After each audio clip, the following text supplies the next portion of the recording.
In this recording, we're going to review bulk copying of programs. On your Programs tab, change your program filter to the period of time you'd like to. So this is good for moving programs from one year to the next. So I can go to my last year programs and search for my summer camps because these are the ones I want to copy. And you just select on the left-hand side which checkboxes you'd like, select which programs you'd like to bulk copy. You can select up to 10 at a time, and then click Actions, and then Copy Selected Programs. There's a few important pieces here to pay attention to.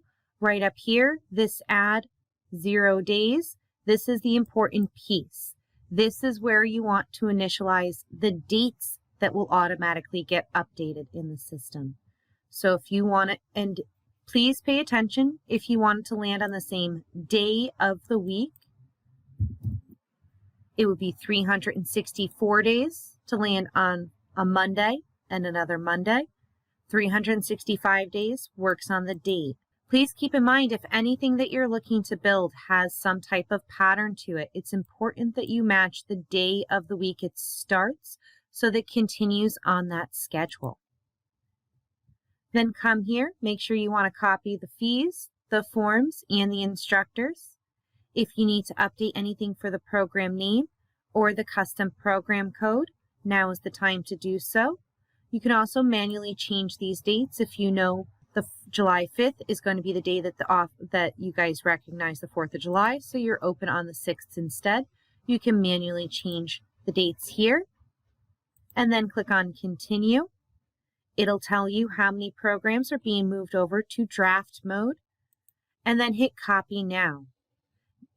Draft mode programs are not visible to the public. This is a different drop down here within your program list, right here at the top.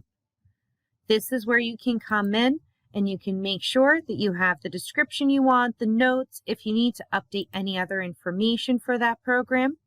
And once you're ready for the public to start viewing it, you just click Publish Now, and that'll allow the public to start viewing the program, and if it's available for registration, they'll be able to start registering right away. And that's all you need to know for bulk copying of programs.